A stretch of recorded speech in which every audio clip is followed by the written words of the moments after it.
What's up guys, welcome to your very first 3ds Max tutorial. Hopefully this is the first of many. In these tutorials we're going to be going from beginner to very advanced awesome animator and modeler. So, go ahead and get ready. Prepare for that. Just want to let you know. So, you probably open this and you're like, WTF is all this, and you don't even know where to begin or even what buttons to start messing up or clicking or anything. Well, I'm not going to keep you from messing anything up, but the first thing I want to do is pretty much go over everything and tell you what it's called and a quick overview of what it does. So let's start right on top where we begin with most pieces of software. This bar up here is called the menu. These are where you click and all of your menus drop down. Pretty much every single thing is contained in here. It's like pretty much the heart of your program. Right under it, if we click away, this is our toolbar right here. This is where the most common tools that we use to create stuff, this is where they are. So anytime I say toolbar, you know it look right here. So under this thing right here with the graphite modeling tool, freeform and selection, this is called the ribbon. Now I'm not even going to tell you guys what this does yet because it's pretty advanced and it'll just confuse you. So aside from these little things right here, you get this big mama right here, all of this stuff right here. Now this is actually 4 different little boxes if you can't tell, and all of these things are called viewports. And if you couldn't guess already, this is where you view your object from different angles. So let me go ahead and create an object real quick. I know you guys don't know how to create one yet, but bear with me. This is just for an example.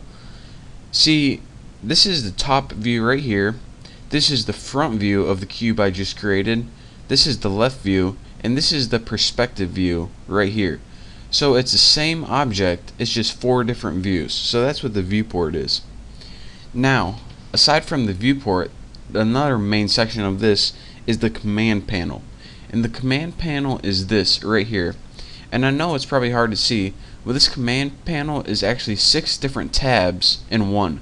And these are the tabs up here. So anytime I say go to your command panel and click on the create tab, you'll know that it's right there. And if you see something like these right here, and you're like, how the heck do you get that? That's not in mine.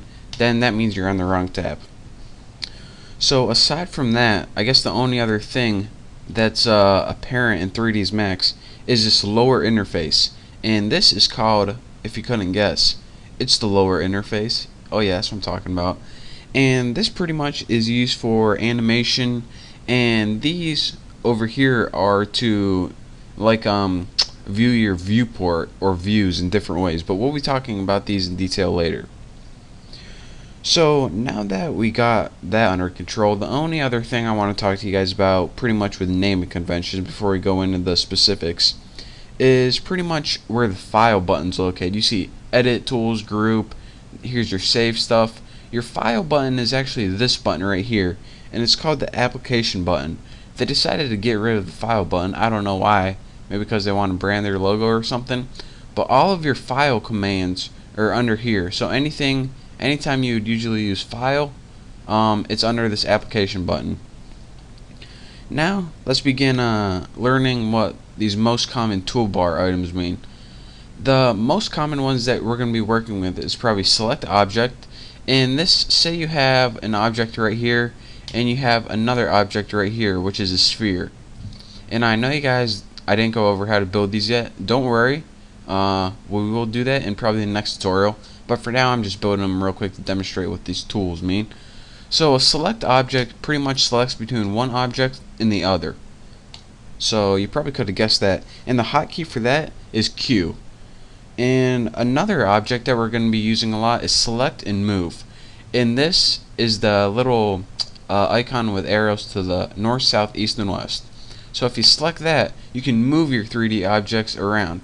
So you can move it in the X, the Z, or if you click in the middle, you can move it around like that a little easier probably. So again, anytime you want to move it on the axis, just hover over the axis and it'll light up. Or if you want to move it like freeform, click this little box right here in the middle and the entire thing will light up. And again, that's just how you move any object. And again, the hotkey for that is W. I don't know where they got the letters for this. Q for select object, W if you want to move to your select and move tool. I don't know, but whatever. Alright, the other tool that we're going to be working with a lot is select and rotate. What this does, it's like a select tool, bam, but you also get this rotate function right here. So you can hover over one of these axes and you can rotate this as well. Or your master axis, bam. Or again, you can go to the middle one and then this lets you hover or rotate in any direction. So let's get a good angle to rotate with and bam. Just use our select and rotate tool. Again, the hotkey for that is E. So anytime you want to use it and you're too lazy to go up here and click the button, all you need to click Z. How convenient is that? And the last object, or excuse me, the last tool that we're going to be used to work with our objects for now is called this one, and this is the scale. And what this does is pretty much change the size of your object. So if we go ahead and click the center, we can go ahead and change the size by dragging our mouse up or dragging it down while it's clicked. Once you release, it sets the size. You can also change the size of different axes by clicking one of them and changing it and stretching it, or clicking another one, and you can get some pretty messed up looking shapes this way, but you know, that's how you do it. So, and bam, look at that. So in this tutorial we covered pretty much what everything's called the interface, and we also covered the common tools that we're going to be using. In the next tutorial I'm probably going to be going over different ways that you can view your objects, because it's kind of important. It's probably the most important tutorial, the next one. So for now, just play around with it. Click a bunch of buttons. I'm sure you'll figure something out. But thank you guys for watching. Don't forget to subscribe to my channel, and I will see you next tutorial.